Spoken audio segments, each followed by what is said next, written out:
Hi, this is Randy Finney with Right Side of the Chart, and today is Wednesday, May 7th, 2020. It's 11:25 Eastern Time as I'm starting the video. And what we'll do in this one is start out with a very quick overview of the broad markets and then roll into coverage of the precious metals and currencies. So we'll look at gold, silver, platinum, palladium. I'd like to hit on the mining stocks and the currencies.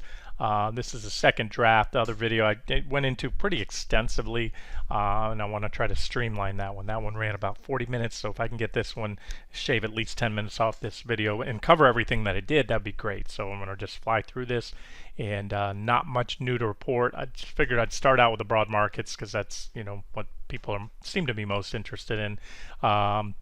We're just bouncing around between these gaps. There was yesterday's gap.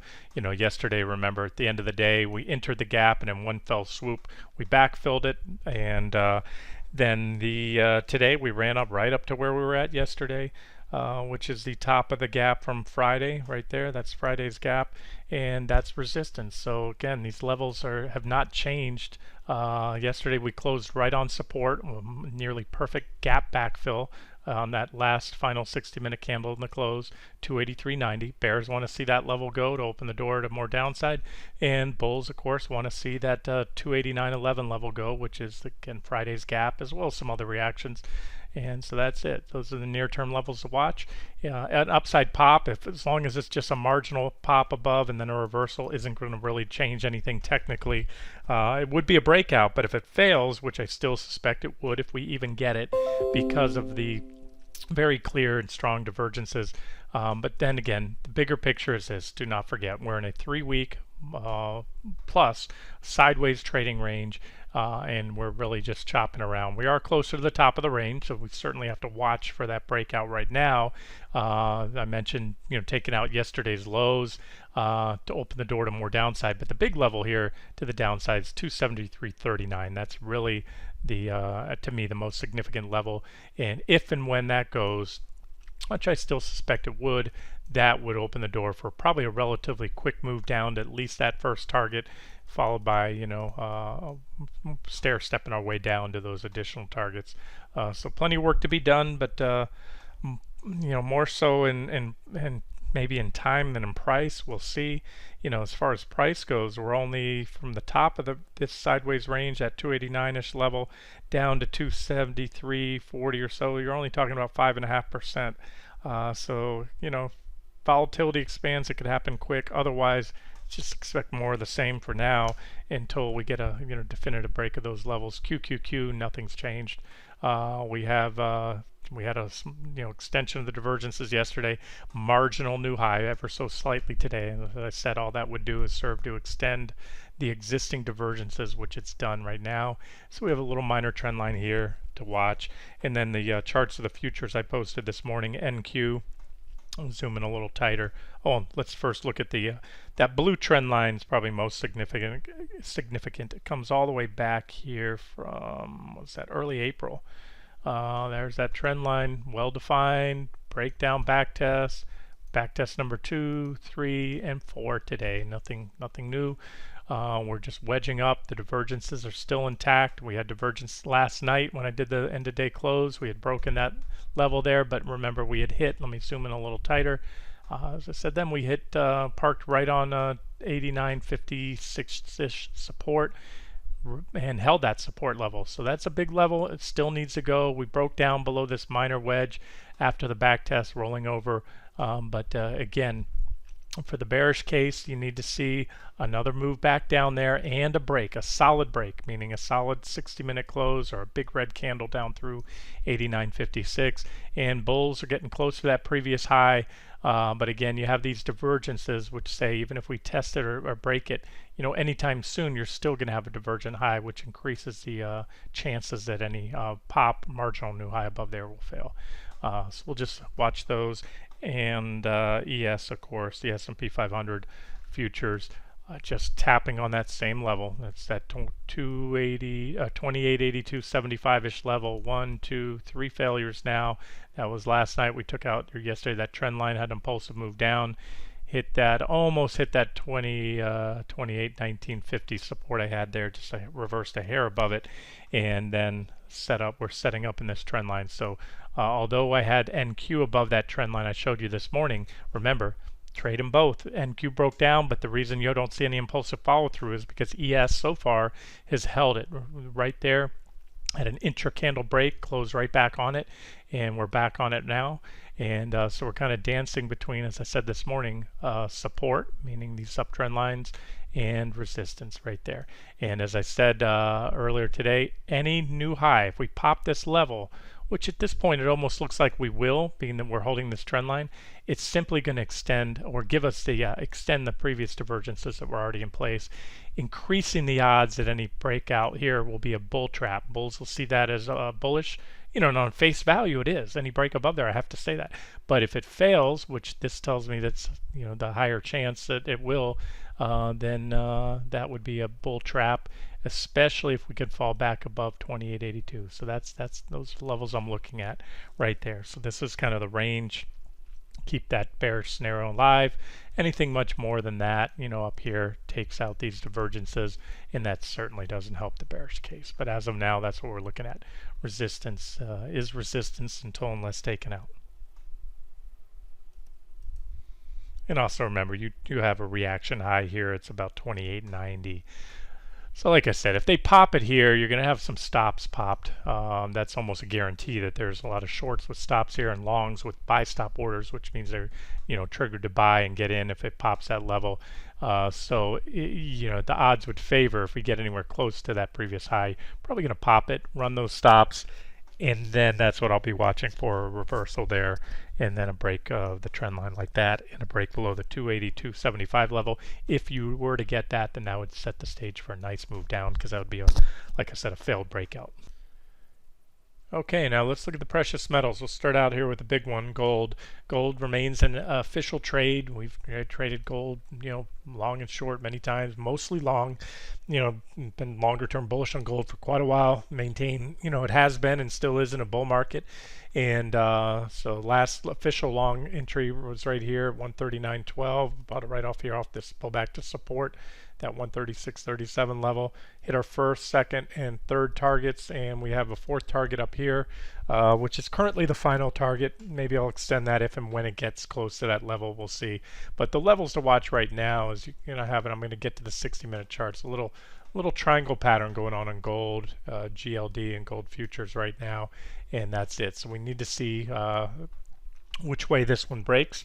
I'm favoring an upside resolution. As I've said for weeks now, I've been cautiously bullish. There were some negative, and still are, some negative technicals on gold, and it's been shrugging those off the way I wanted to see it, and the way I expected it, more so with a correction in time than in price. I always say there's two ways for a security to correct, and that is, like I just said, a correction in price, which is obviously a drop after you have, you know, bearish chart pattern or break of support. That's one way to correct. Or you can correct in time and then work off overbought conditions or divergences and then power on up. So far that's been the case with gold, and again, it remains above that third target level, which was set above this resistance line right here. Looking good. 60-minute chart, let's zoom down to that. Here's that triangle pattern. So like I said, there were some and still are some potential bearish developments. You had a divergent high right here in gold with a nice cleanup trend line forming that wedge. We had a breakdown, but again, the breakdown didn't go too far. Very small, especially considering the size of that wedge. And again, so far since the breakdown, we've moved sideways.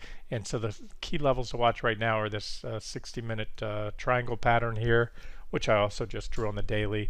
Not out of the woods yet if it pops, because look, it'll still be a divergent high right there if we pop and make a marginal new high, meaning above that previous high soon.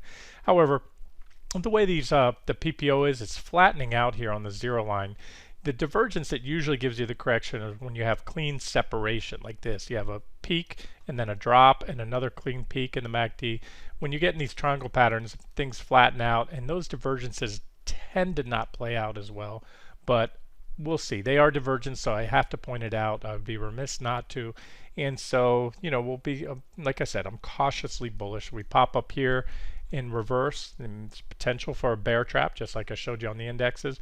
But if gold can power on through those divergences, move up a lot higher, take out these previous highs, then that would open the door for another leg up. And that would be bullish. So that's what it looks like on the 60-minute chart. We'll look at gold futures, and that's not gold futures. Let's see, I have GC somewhere down here. Bingo, there we go. Gold futures 60-minute chart.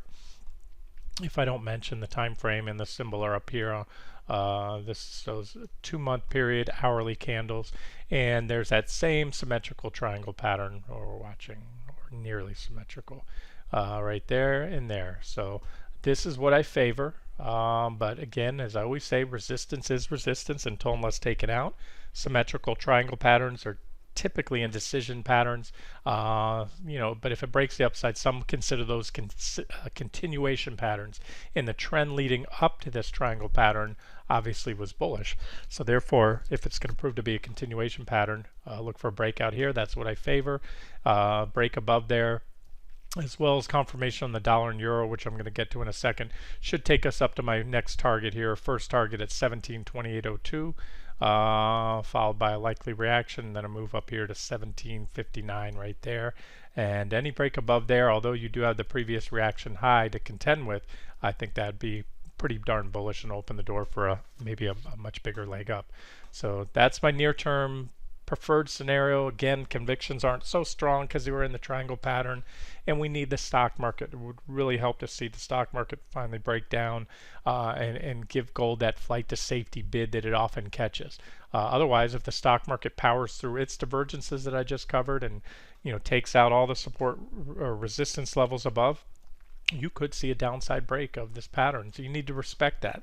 I would, if long gold, now I'm long gold both personally and on the site officially, is a long-term trend trade. That's a trade expected to last months, maybe even longer. And so far that's been the case and it's panned out. But as far as active traders, if you're considering if you're long gold or you're looking to short it, I wouldn't jump the gun on a break below that trend line there. There's 3 reactions, which is minimal, but you also have support, pretty decent support there, about 1673. So I think that an objective place for relatively tight stop is just below there. I don't care to short it, being that it's in a bull market. But if anything changes, I'll let you know. Again, for I'll sometimes, even though I have it as a long-term position, I'll actively trade gold as well, and that's what I'll be looking for a tactical trade. Being long gold in a bull trend, that's a strategic trade, position, and these are tactical trades. Come in here and game these little bounces, and runs up to resistance, pull back, next run up, stuff like that. Okay, and here's silver. Silver's lagged behind. I have a couple where's without all the lines. There's what silver looks like. And what stands out to me is we don't have a same symmetrical triangle pattern, but we do have a downtrend line, which is comparable to the one on gold.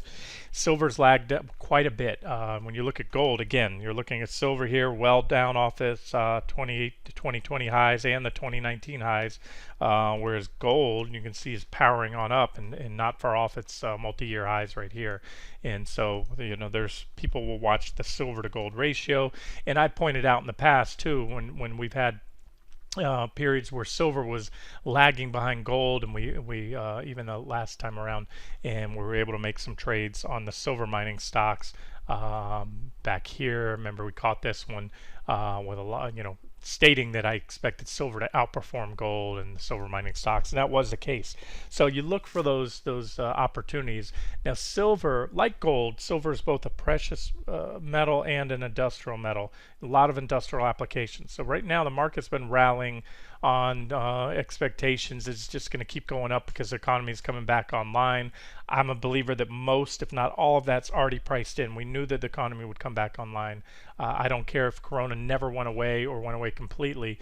People would have to get back to work. Businesses would have to reopen or fail, and we'd be looking at financial Armageddon. People would be throwing rocks and stones at each other. There wouldn't be farmers growing things and bringing them to market, and the grocery stores would be shut down. So look, all this stuff, again, I think in the stock market was priced in, and most of that is we're about to probably where we should be for everything getting back online. Now, where I'm going with that is, okay, let's just say that everything just, gets hunky-dory and the economy comes back to 100%. I've never felt as strong about anything in my life that the economy will not be back to 100% anytime soon, meaning where it was back in January, February before this whole thing started.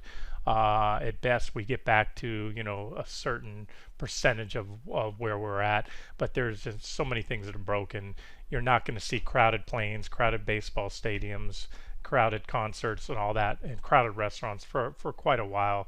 That's just pretty much a given. Plus, with the fact that unemployment, jobs have already been lost, businesses have already been destroyed, and things like that. Now, where am I going with that? Well, all right, so let's say you are a believer the economy is going to be a lot stronger than everyone expects. Fed injected so much liquidity, things are going to explode. We're going to have a huge, rally in the stock market, a bigger rally than what we've already had. Market goes to new highs. Well, then how can you not be bullish on silver again because of the industrial application? So again, that's what your mindset in the market should be. Hey, if I'm bullish on stocks, I think stock market's going to new high, then why isn't silver going to play a game of catch up? So there's a fundamental case that could be made. But look, I'm going to tell you, from also a fundamental place, a perspective that it's lagged behind gold quite a bit, and so it may play that game of catch up. Remember, gold's not far off the old highs. Silver, you want to see this PPO get above the zero line. You want to see that breakout above that triangle pattern I showed you there, and you also want to see a couple things here. This blue trend line right here, I've had this for a long time on silver. Very significant level. Let me turn that off and draw it for you here on a very clean board. That one comes all the way back here off this high, and we have a lot of reactions. You need to grab a line tool here, and that's what I'll do right here. Lots of reactions on there along the way to define that as an important level. We had a breakout here and a back test, and when we back tested successfully, we didn't just kind of meander around, we exploded higher. It tells me that was again a very significant level. Now we traded through it, but what happened? This was a meltdown during the collapse in March, where you had forced liquidations from individuals, institutions, especially those using leverage, were liquidated, panic selling, and so just about everything cratered back then. That was a broad-based sell-off. But you can see we snapped right back and had a momentum-fueled overshoot where we traded up through that level, and there it is. We're currently trading above it. So if silver can hold that and then break above here, that should be bullish. And you can see, I'll just give you my targets. Upside target would be 1552. It's pretty thin. Yeah, there's a reaction there and a gap to contend with, but I think that would take us up here. That's a very well-defined level. So about 1550. Now, if they can't hold that trend line, we break. We have very good, just as equally strong support here, about $13. That's a level I've harped on for years, the $13 level in silver, SLV, the ETF that is, as being a very, very significant level.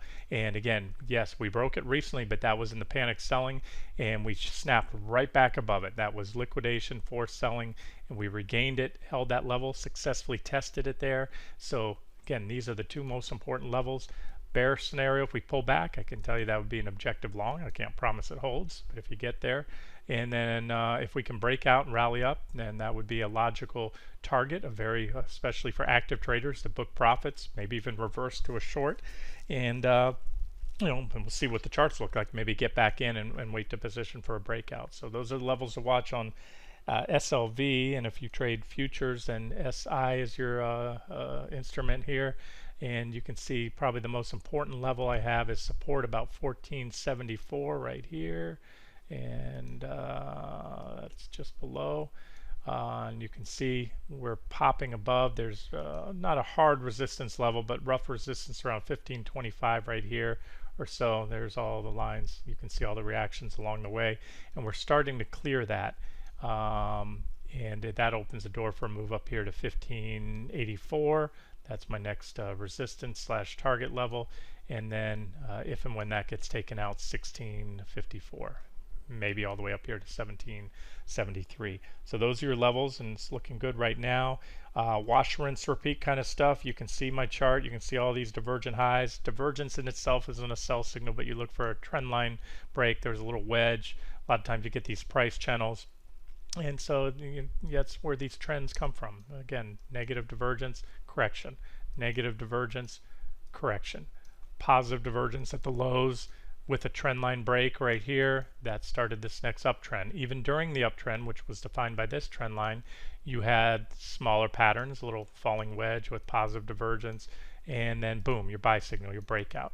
So this is all, again, wash, rinse, repeat stuff. That trend ended with a divergent high, a little wedge type pattern, broke down, back tested, and that's the this correction that we've been in since. However, again, this correction's been contained recently at 1474, and we're seeing some potential. We get a little more upside here, that should do the trick and help give us a run up to that 1584 level.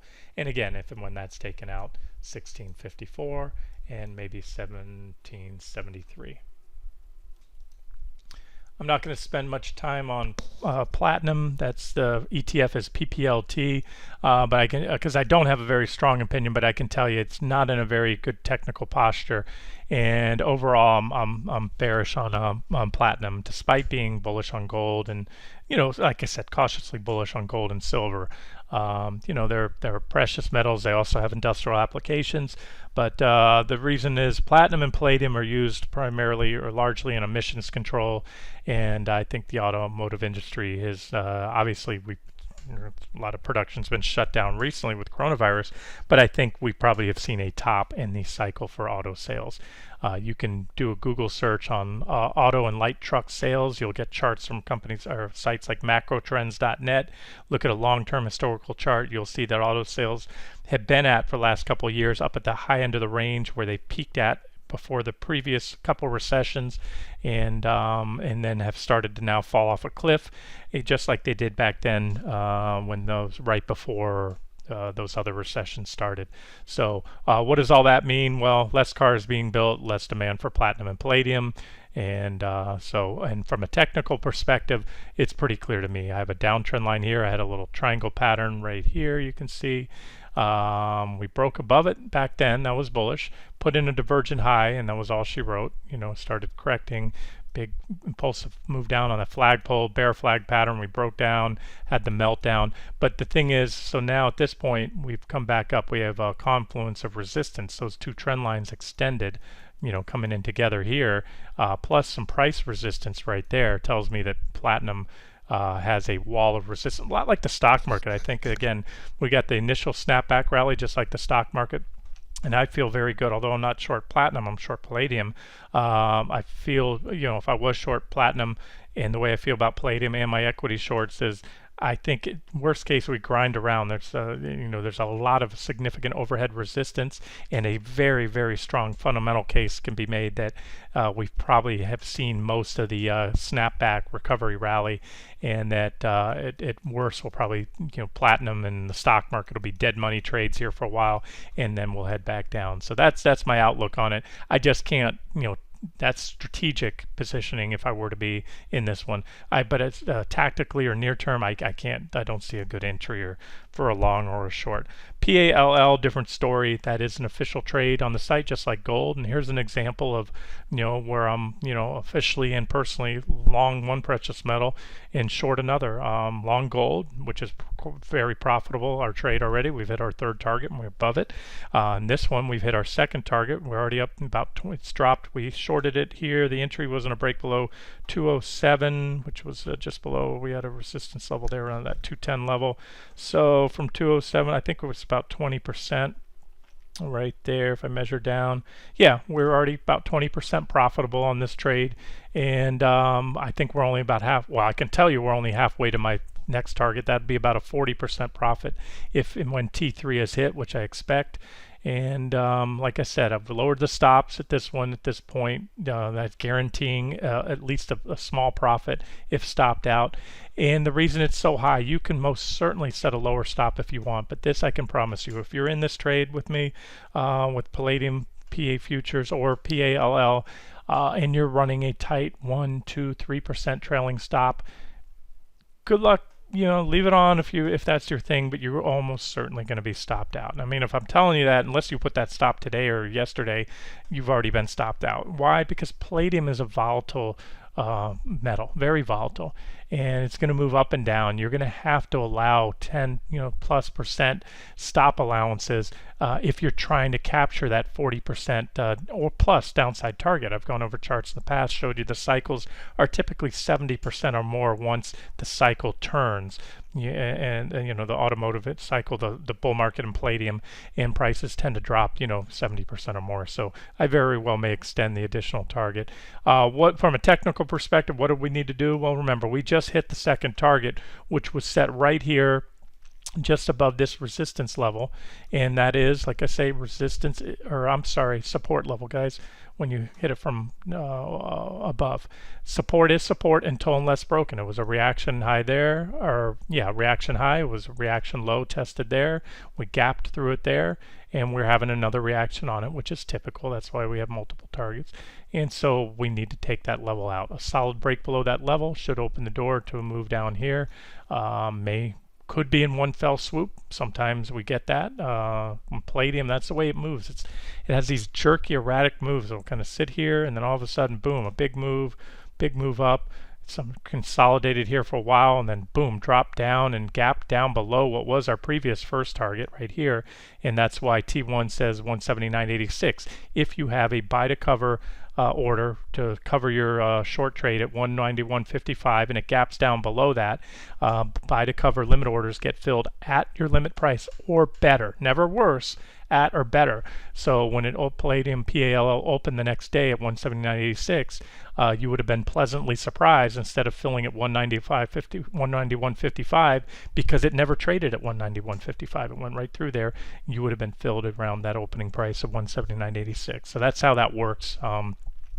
And it works the other way too. If you have a stop loss order above and you gap above, that's where your stop gets hit. Now, I always put a higher weighting into the futures, and this is PA, Palladium Futures, and here's where we're at. We had a break of the primary trend line. Here's our uptrend line right there. So other than that brief meltdown scenario where we jump back above, we traded on that level for a while. Again, this was kind of panic selling, almost as if you can just erase this because it was down due to the forced liquidation and then right back to where we were, and then they respected that trend line for weeks. And then, as I mentioned recently, we broke it, and this helps to show again, or helps to confirm or validate that these trend lines that we're looking at here are very valid and not just some random arbitrarily placed thing.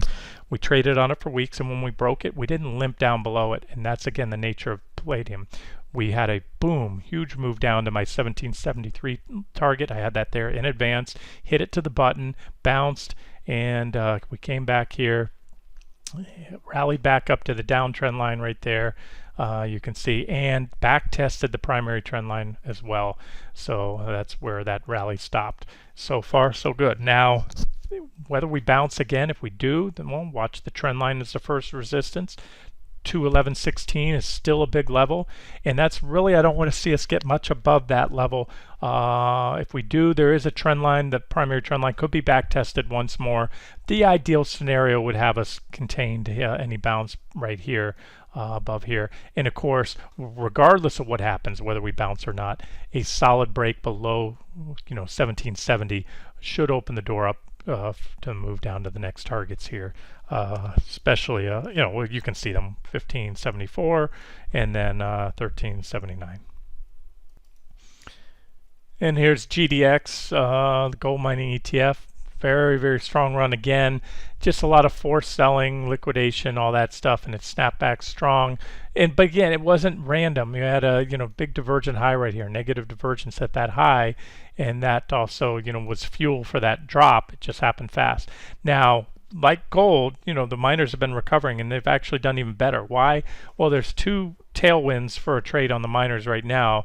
one of those tailwinds is really starting to go away, and that's low oil prices. You know, the miners, one of their biggest expenses, other than labor, just like the airlines, is fuel costs. You know, it's tremendous. It takes a tremendous amount of energy to get metals out of the ground to process, mine them. You know, the big giant trucks, the diggers, the conveyor belts, all that stuff, electricity, diesel fuel, all that stuff. And so, and I've talked about that years back in the past, back here when oil prices were very low, and I was very bullish on the miners for both the technicals, you know, bullish case being made on gold, as well as a fundamental case that oil was so cheap that it was going to be a huge benefit to these miners because it lowers one of their biggest expense costs.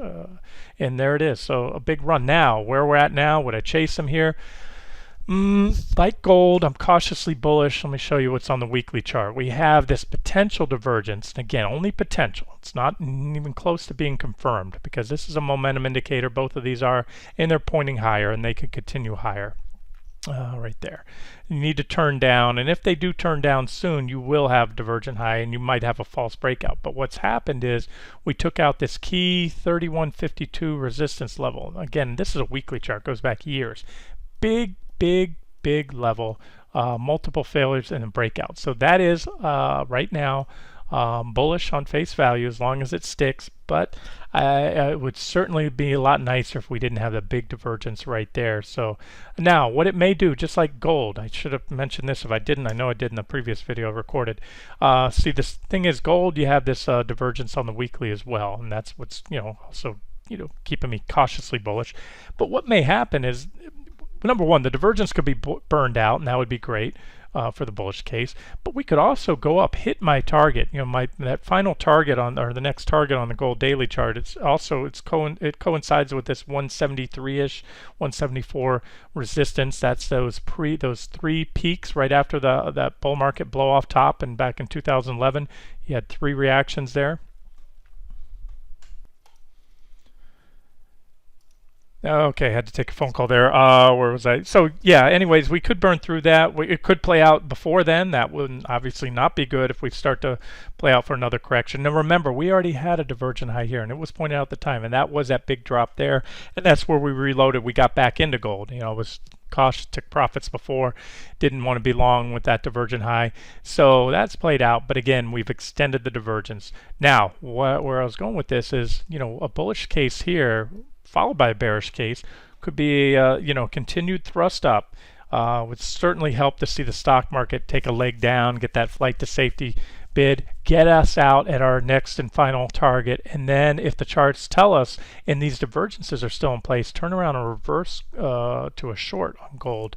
So that's one possibility there, as long as, especially if these divergences are still intact. In other words, you can extend them. So you pull the line up here, and the RSI maybe comes up. The RSI has plenty of room to go up and keep the divergences intact. PPO kind of getting close, but we're not there yet. So those are scenarios that I'll be watching for. As I always say, the charts are dynamic, and so is my analysis.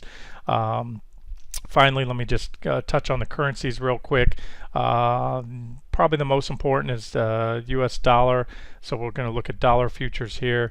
This is a 1-month chart, and it's pretty clear stuff. You know, dollar's been kind of grinding around sideways like the stock market for the last month or so, but working its way up within these price channels. Pretty well-defined price channels, right? You can see them. Rising channels and falling channels. Rising channels right there. I butchered that one here. Let me just give you a white trend line there. There's our most recent channel right there. And now, okay, so wow, okay, Randy, those are nice channels, but when do you know to, you know, get ready for a breakdown? Well, like you can see here, each of these channels ended with the falling channels end with bullish or positive divergence, followed by a reversal. And you know, the divergence in itself is not a buy or sell signal. We had divergence here at this point, but we went lower. What's the buy or sell signal is a breakout above or below the channel. So in the case of a falling channel, breakout above. So you had a breakout, back test. So if you missed that quick breakout, there was your back test, another chance to get in. And then, you know, we set up in this channel here. And just like everything else, we ended with a divergent high. There was your breakdown, back test. A new channel had started or was started, and that one ended with a divergent low. So right there, there's your divergence right at the bottom there on the PPO. And that's it. So right now, see, we ended with that small PPO divergence right there. This line got burned through. I need to remove that one. That was the divergence line right here on the PPO. We had divergence building throughout that whole time on the RSI above right here. And right now, this is the divergence line. So we do have negative divergence. It's not a sell signal. Sell signal will come here. Where I'm going with that is back to that gold symmetrical triangle. Ideally, you want to see if gold breaks above that, you also want to see the dollar break down below there. So an impulsive, convincing breakdown below this price channel, and that will increase the odds that a breakout in gold will stick. Otherwise, if gold breaks out, just like the NASDAQ broke down on that minor trend line today, but the S&P 500 didn't, so the NASDAQ hasn't gone anywhere since that breakdown. It may prove to be a false breakdown. Same thing. You want to see dollar breakdown when gold breaks out. And if you want to take it even a step further, the euro is the biggest component of the US dollar index. And you can see I have, a similar trend line here. I have actually two parallel trend lines. This one catches more of the bodies of the candles, and this one catches these three peaks. There are these little spikes up, 1, 2, 3. Now the euro is broken out, so that's bullish because the euro is the biggest, by far the biggest component of the dollar index. It's about a 62% weighting or so. So you can look at the euro and almost disregard every other currency. The yen's the second highest weighted, but it's still, the yen's under like 38% or something, 30 something. So this is the big one. No, so the euro's broken out, but yeah, the dollar hasn't. And so this is what you need to see. You want to see this breakout stick, and there's your first resistance on the euro, and you want to see the dollar break out and then gold break out of that symmetrical triangle, and that should do it for gold. Here's keep grabbing the wrong one. There's GC. There's the breakout. So we have the breakout there, and like I said, it will help. There's minor resistance right where we're at now, and so watch for a breakout in the US dollar as well to confirm that. But so far so good. And so I think this meshes with my expectation. The market's going to break down soon. Charts are pretty, clearly bearish to me right now, despite the fact they've been resilient and kind of trying to keep inch higher. They're just extending the divergences. And so when you get those sell signals that I covered very early in the video, that should help gold and open the door for a move up here, take out these next targets, and then that 1759 level. And again, if that goes, you do have the previous reaction high to contend with, but that should be net bullish for gold. And like I said, silver may outperform because it's lagged behind so far as well. But there's a cross currents that if the stock market takes a big leg down soon, then silver may come under pressure due to its industrial applications. Hard to say, but I can say this: the farther away that gold to silver ratio gets, it's a rubber band being stretched. Usually it snaps back pretty good. So like I said, silver, I'd put it decent odds that if we get this in gold, that silver may outperform here soon. All right, I'm going to wrap it up here. This has been almost as long as the last video. I'll decide which one to get out to you, or yeah, they covered the same thing. So let me just get this one out. It's a little bit shorter. This has been Randy Finney with Right Side of the Chart. Hope you enjoyed it.